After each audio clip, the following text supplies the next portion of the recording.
Adlali ijongo madoda. Nalo liyakhala likhathele inabantu. Hayi. So awabambela khona ngisho awabambela. Bambala. Wethu kwenze njani namhlanje nakho? Wethu. Konakala Phumi ngena umuntu. Awuse kuphi njalo bahambe baphume kuphi njalo bahambe baphume Bahambe la South Africa. bakhipha phi Abafike ngokungemthetho. awusona Cela ukuthi bashiye. Basiqeke babuye. Sebenza kwenza into right. ukhala ngani induna yami ukhala ngani khona kithi ukhala ngani ngalabantu Wethu mina ngikhala ukuthi abantu baganga nabathola. Manje sifuna ukuthi babuyele emazweni abo babuye sebebuya ngomthetho ngaphandle kokuthi bayakha ngakho mhlawumbe awunye ukhala ngakho ngabo mina ngiyakhala ngoba lo baganga baganga kunzima ukuthi bathole abanye abahamba bafowethu asibi nabo kodwa sithi abangene ngokusemthethweni abanye bakhala ngokuthi bathathela abantu basemzansi imisebenzi wena uthini lapho imisebenzi yona bayithatha kakhulu bathi ababaningi lapho babaningi kakhulu lapho kutheni bayadala mina mfowethu angifuni ukuthi balokhu beqhubeka benza lento abahambe baphulela amazweni abo ngoba ngisho amazweni abo baboshiwe ngoba isigebengu indaba enkulu kwelo ishoyo siyayizwa abanye babalana nje babalekile emazweni abo awuzweka sabadinga awuzweka khona kithi hayi siyabonga nangu bhuto awuzweka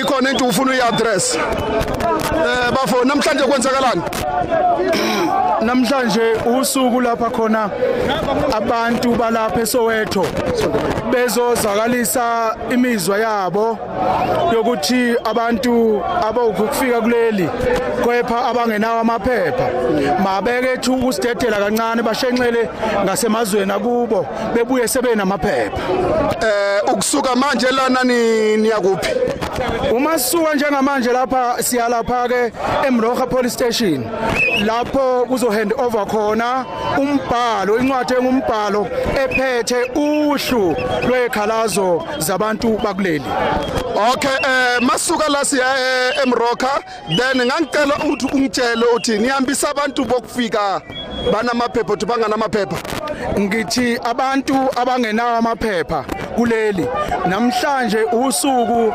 lwalapha eSoweto oluzosho ukuthi cha abantu abangenawo amaphepha abangabokufika kuleli mabeke bethi shenxe ngokuthula kodwa sikwenza lokhu nje ngokuthula okay siyabonga asiqhubeke ngicela ungitshela ukuthi kwenzakalani namhlanje la namhlanje usuku olukhulu la kubahlali baseSoweto sifuna ukuzokhombisa uhulumeni ukuthi abantu bokufika la ngaphandle asilwi nabo kodwa sabacela ukuthi basihambele sisale silungise izwe lethu lana sikuphi baba nendawo njengamanje silana kwi cross junction eSoweto Chrisani Road with Klipspruit Valley and then we are going to Morocco police station niyamba niya eMroga Police Station yebo siyeMoroka Police Station siyothula izikhalazo zethu ukuthi amaphoyisa uma esibona sisebenza sikhipha abantu bangaphandle sibaxosha hayi ngoba naku sibaxosha kodwa sizama ukuthi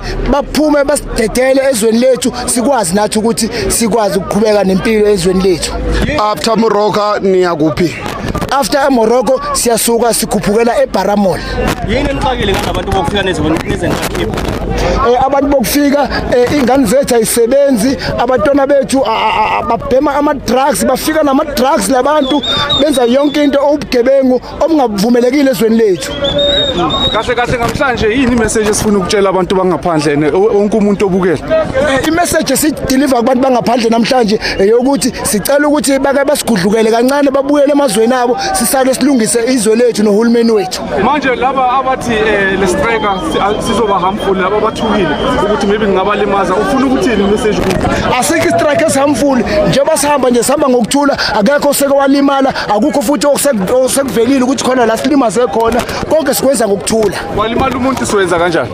Angiboni ukuthi khona umuntu ozolimala njengoba nje vese into yethu ihlelekile sihlelile sayorganize ngendlela yonke into siyenza ngokuthula nangoxolo. Nizothisha kanjani nabantu mhlawumbe abazokwenza into ephumile emthethweni abafuna ukulutha abazothatha le match bayisebenzise as i-opportunity ukuthi mhlawumbe benze izinto ezokuganga eseyiphumile kwi-agenda? Akekho umuntu ozokwenza lokho ngoba konke sikuhlelile and then umuntu ozokwenza lokho somnikela emaphoyiseni uzoboshwa ngoba uzobengcolisa imashi yethu. Siyabonga.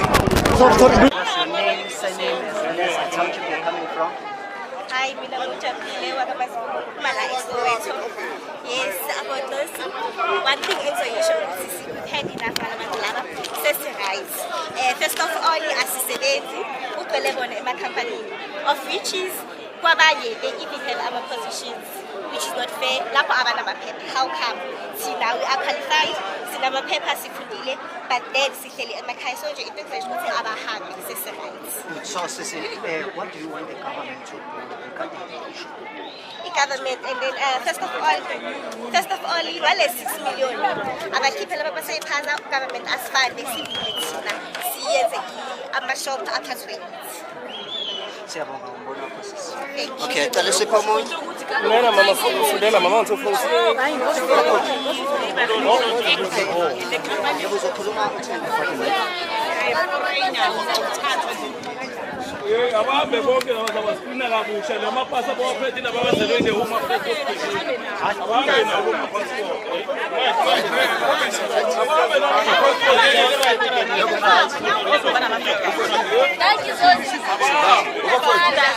unatofuna sikhulumela eyodwa yebo khona kuyenzeka la asiqondile ukuxabana nabantu la eSouth Africa into esishayela la iyodwa abantu baseZimbabwe nabasePakistan basishaya ngento eyodwa bantu bona bayakwazi ukuloya masixabene nabo kodwa bahluleka ukuloya umgabe lo yakade xabene nabo.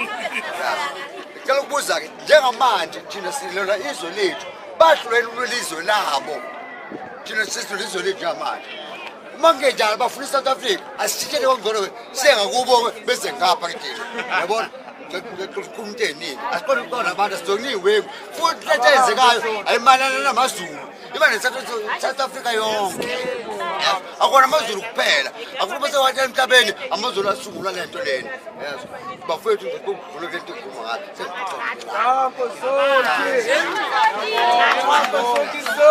After the system malu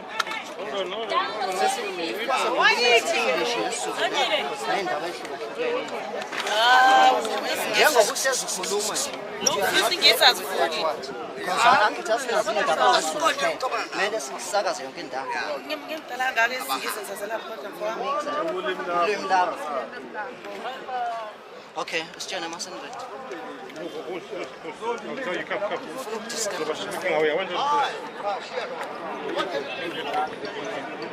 Thank you so much, Sisi. Ngibingelela Xabukele emakhaya, Sinelo kaMangobe Nganduli. Thank you so much, Sisi. If you can just tell us Oh, okay, Puti. Njengoba usibona silana sizothi sekwanele ngempela singabahlali baseSoweto abantu bokufika sicela ukuthi ke behambe beshiye ezweni lethu besisale silungisa inkinga zethu. Intsha ayisebenzi and ugovernment uthule ngaleyo nto leyo uvuna abantu bokufika bathatha protection fee kubantu amaphoyisa lawa ayabalonduzana athatha ibribe. So njengamanje siyasukuma siwumphakathi sithi kwanele mabahambe beye emazweni abo beyolungisa inkinga zabo. Banama RDP asinawo thina ama RDP sihlala emkhukhwini ezweni lethu. Bona bayasebenza emafemini thina asisebenzi.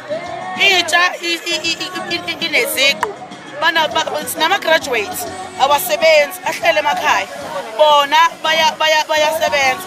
Yes, bahola u350 bawuhola kanjani? Uhama Affairs awungase kusixhaphaza uhlangene nawo ulokhu njani uhulumeni sekwanele manje mabahambe beshiye ngokuthula siyabonga senele singaze sisukume manje sithathele umthetho wethu thina ngezandla banama fake ama-ID siyakwazi lokho nalamaphepha lawa bathi banawo awomkhoshosho uyangizwa bhuti wami sesikhathele manje iy'ngane zethu ziyathathwa ziyashushumbiswa.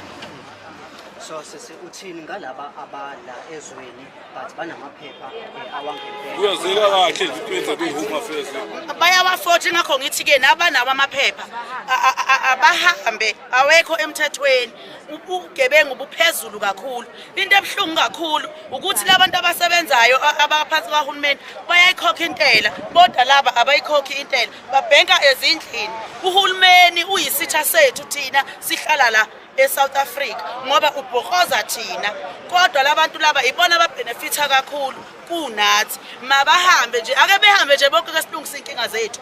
Okugcina-ke sithi uzizwa kanjani mhlampe ngalaba abazothi lama protest lawa aveza ukuthi siza nokubheka njengekhampani kanjani ngoba phela la khona umZulu khona umXhosa khona uMpedi khona zonke izinhlaka kuyimanje la khona ama-hostel Knightsfield oDube oMrafe oDiepkloof khona amalokishi njenganamhlanje besizela eMoroka sicwasa kanjani ngoba khona wonke umuntu lana singama South Africans sikhathele mabahambe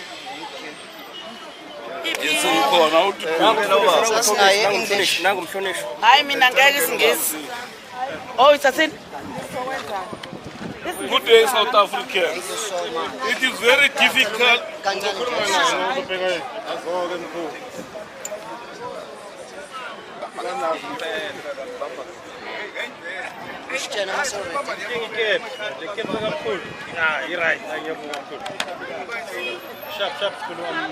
Thank you so much for your time and welcome to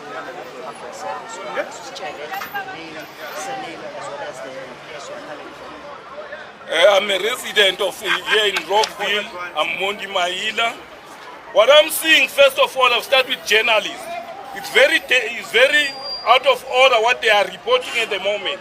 They've been sent by the government to outclass March and March, which March and March is all South African in unity. Then they are respecting the foreigners more than us. They've issued 600 million to protect these foreigners. While our children are sleeping with hunger on our houses, they're making a law is better to a family. And we talk about our borders. Each and every foreigner when it comes here, he says, Ijambenga 50 rand, Ijudenga 50 rand. Last time they said they've closed the borders, but the bus was caught at Bloemfontein full of foreigners going to Cape Town. Is that a fair government? Is that? Now the foreigners again are being protected. They say they are illegal. Which illegally? Because they know that the Home Affairs is corrupt. Are you protecting your corrupt fellow chiefs? All the government institutes are corrupt. We don't mind. We are saying to those who are taking briberies, we have no more peace-maintaining officers. We've got debt collectors who we see every day picking up money in the other shops while they are calling us stupids in South Africa and lazy. Let them go and fix their problems in their own countries and forget about these stupids and lazy people in their own country. You never heard the South African going to suffer in Zimbabwe. They mustn't tell us about those who went to exile. Those who went to exile, they were living on the camps. No one made a spaza shop in their country. So they must leave the spaza shops alone. In all the regulations of Africa as a whole, there's no one has the right to make a spaza shop on an area. That is only reserved for the poor or underpaid people business. So let them respect us, not call us stupid South Africans who are lazy. Let them go and be very hefty and safety at their homes and work hard at their homes, not in South Africa. So, Baba, what can you say to people? Because the government is trying to employ more workers who will enforce the law. Are you satisfied as the citizen of this country about the efforts that are done by the government? For 34 years, it's now starting to employ more people. While the half of South Africa is full of immigrants. That's the way how many times have been told by these immigrants? How many times? And the issue of politician is this: when he's still outside, he's telling people to come and vote for me. I'm going to stand for you. When he's inside eating on the gravy train, they don't talk again with what you are needing. All over the country, you go to Lenasia South, you go to Orange Farm, the stands are sold by foreigners there. I'm telling you, find out. Ndakusikera ndiniki mari, ndakusikera ndiniki mari ngubani wena, ezo ndikabani. So, a message yako to people who will be protesting maybe on the 30th, what can you tell them? I know the comrades are well disciplined, but the provokers are these ones who are hiding their sins behind us. We are not criminals in South Africa. We are free to march.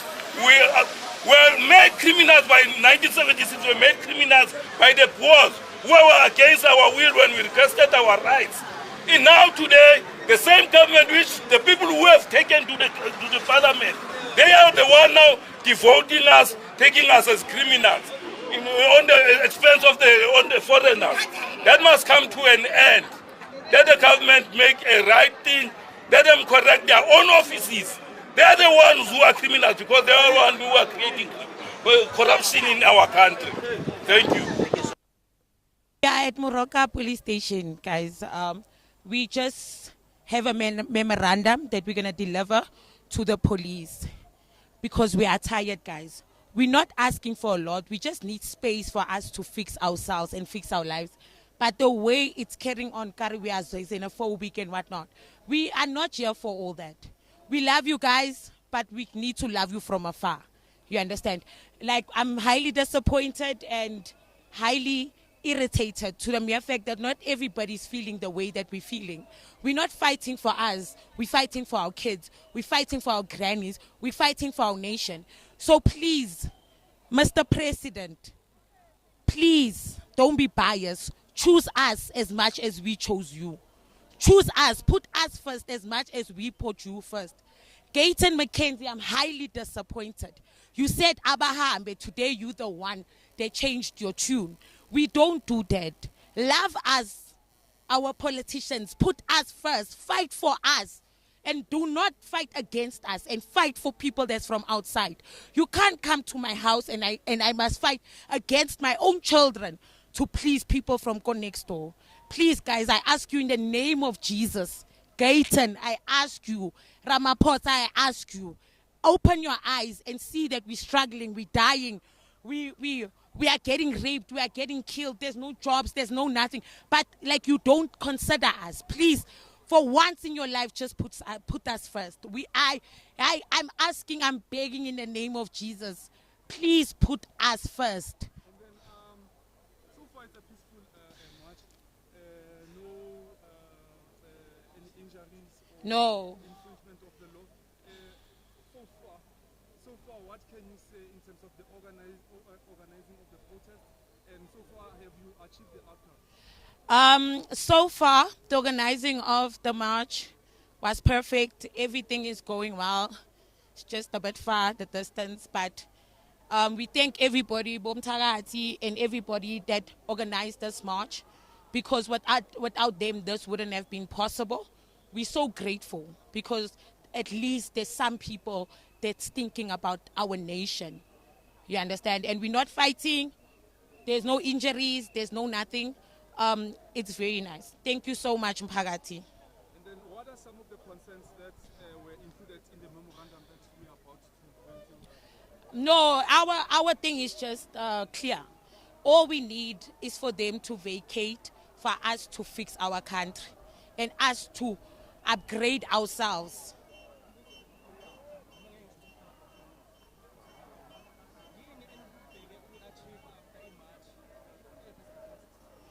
What we're trying to achieve is to empower our own people. In terms of everything. Mentally, we're not okay. Physically, we're not okay. Financially, we're not okay. You understand? As we have people here from different sectors and people that come from that has different skills that can empower our people. Those people that are here are not just here to have fun. They're all good in what they do.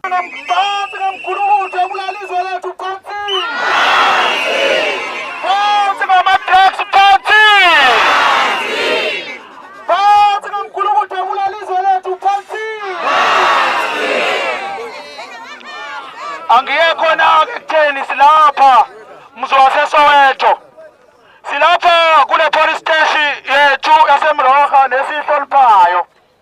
Size nje ukuletha imashi enokuthula, a peaceful one. Njengoba sihambileke sisuka eKliptown azange samosha lutho. Silapha ukuzozwakalisa nokubalalisa uvo lwethu njengezakhamuzi zaseMzansi nanjengezakhamuzi zaseSoweto. Nizokhumbula-ke ukuthi iSoweto ifika iSoweto ibe inhliziyo yeGoli eJohannesburg. Lisuka iGoli libe inhliziyo eGauteng. Bese iyasuka-ke iGauteng ibe inhliziyo yeSouth Africa. Okusho ukuthi uma ukhuluma eSoweto usuke uyibambe khona. Kusho ukuthi uma sekusukuma iSoweto kusuke sekuzonyakaza. Silapha-ke thina njengey'nduna sizodlulisa umlayezo wokuthi uhulumeni makakake sithi ukusilalela kancane. Uhulumeni silapha silethe iy'khalazo zethu ngaphandle kokuhlukumeza ezinokuthula noxolo. Sizoveza ukuthi cha, abantu okunesiba abakulelizwe abangene ngokungemthetho abangenawo amaphepha mabeke bethi ukuthi gudlu babuyele ngasemazweni.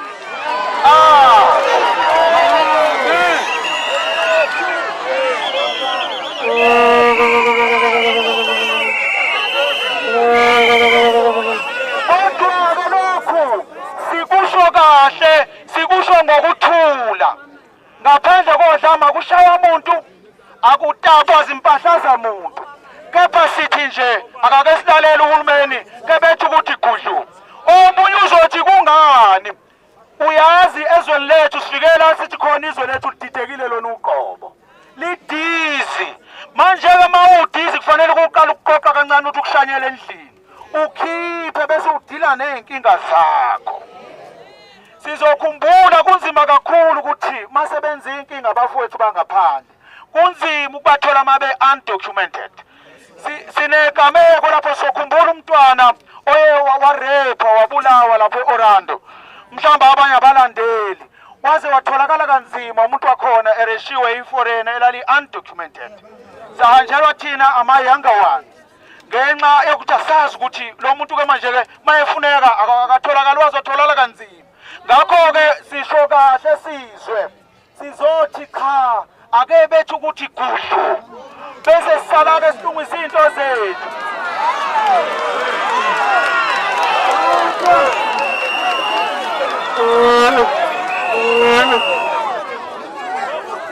Nithi abahambe mamelani-ke sisho into yodwa masithi abathi gudlu abahambe ukuthi sisho ngendlela ezingefani. Kukhona indlela enenhlonipho phakathi sithi abahambe.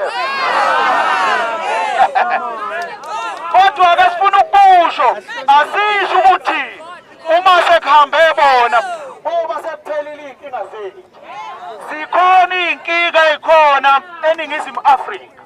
Uyabona nje ngishaya uvalo uma ngizwa ukuthi since kwaqala lamamashi kwathiwa i-30 it's just a deadline. Kodwa uhulumeni wethu ulungise imali engango-600 million. Kodwa ulungise imali yokubhekana nosuku. Asizwe kahle, asizwane. Ulungise imali yezigidi ezingango-600. Kodwa inkinga yakhona lezigidi zizobhekana based on assumption. Into abayicabangelayo abangazi kusasa kuzokwenzakalani. Kodwa already they have been wasted 600 million.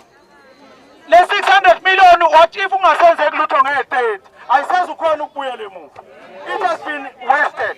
Ubona ukuthi le mali isize ukuthi kuma border gate wethu kungenziwa kanjani ukuqinisa iforce iqhashwe kuma border gate kwenziwe ukuthi kuqikelele ukuthi umuntu ongenawo amaphepha akangeni. Sizokhumbula ukuthi sihlaselwa abavukuzi abangekho emthethweni baningi abatholakala be-undocumented. So le mali ngabe isetshenzisiwe ukubheka ukuthi kwenziwe njani kwezemingcele ngayo ukukhasha kwandiswe iyakhala laba basibhekele amabhoda bathi bancane baqashekile kodwa manje kunemali engango-600 million kuthiwa ayizobhekana nosuku based under assumption. It's assumption versus 600 million eSouth Africa. Kusho ukuthi imali ikhona. Angandike kakhulu ngizawuthethela.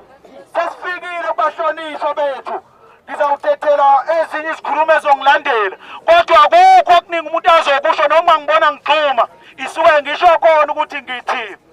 Hayi abangenawo amaphepha. Ake bethu ukusidedela. Bese sihlala-ke.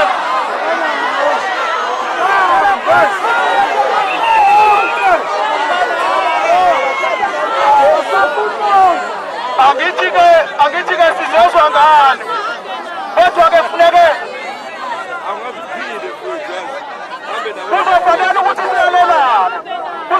ukuthi silalelane silapha sithele mashi i-peaceful akufanele-ke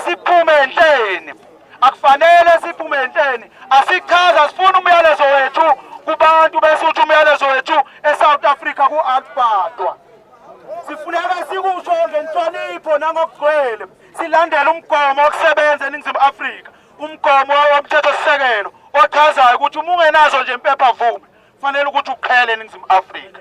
Ngakho-ke asisho ukuthi iy'nkinga ziyaphela lapho sizawuqhubeka sibhekane nezinye iy'nkinga esicelayo nje sizocela ukuthi siqhubeke nokubambisana somphakathi. Siyabonga ukuba nishiye yonke into nizile nazozwakalisa uvo lwenu siyakuhlonipha nanoma sazophunywa khandwe niqhubeke nokubambisana Soweto ayikapheli namhlanje indlela eSoweto sisazobambisana abaholi benu bazonethulela. Ngiyathokoza bahlonishwa. Kabathini.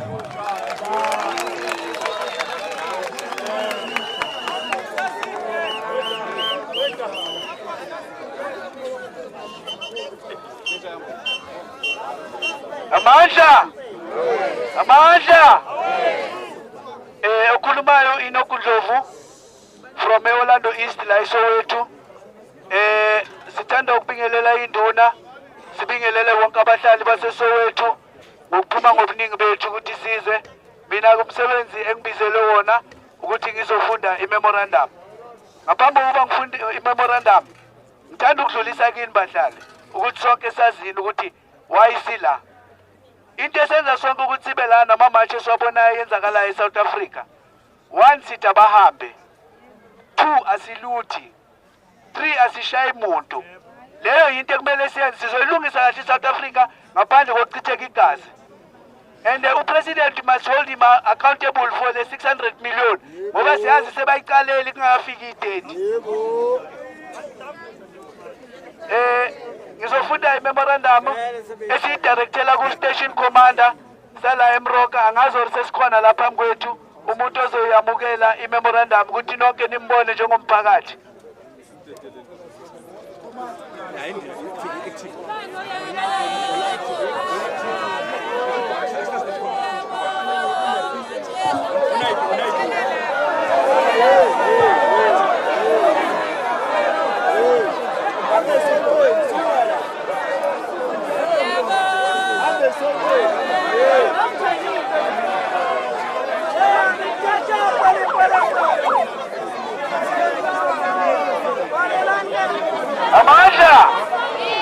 Amandla cela sithuleni bahlali sizokhona ukuzwa imemorandum. Njengoba sicelile ukuthi station commander azoma lapha kwethu ukuthi azozwa ikhalo zethu. Ngoba community believe that enforcement of the constitution procurative can easily across cutting challenges in our community, and it is the responsibility of the SAPS and the JMPD enforcing the requirements as demanded and prescribed by the law. The business development space in our community should be protected and so reserved for our people. We should together form a business development forum that should be patronized by the SAPS and JMPD ensuring a compliance. We therefore resolve the demanding following because of the lack of intervention over a period of a year, which has created unnecessary tension with illegal foreigners and nationals in the Soweto community at large, and the quiet significance of the spirit of the letter delivered by the state president to the nation on the 7th of June.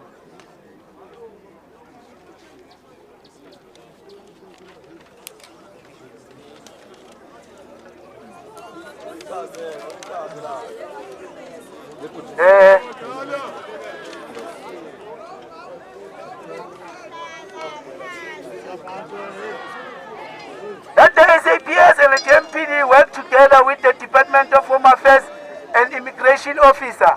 The conduct those operations will call upon the SAPS and the JMPD, ensuring that is no looting and violence meter against illegal foreigners national during the period of high tension in the community.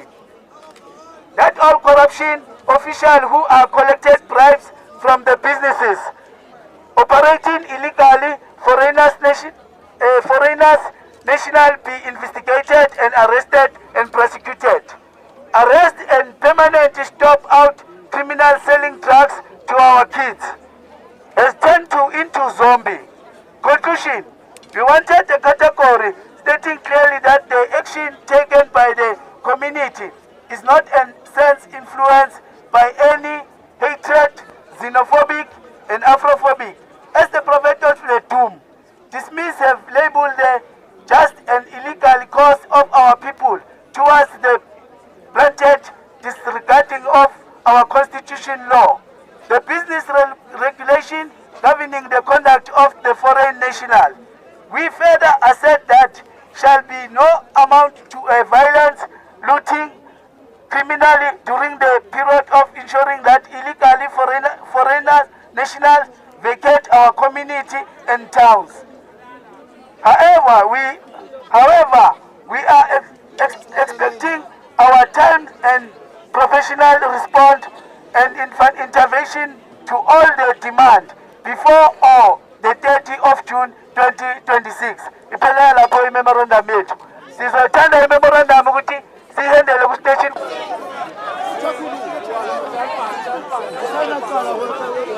Ah,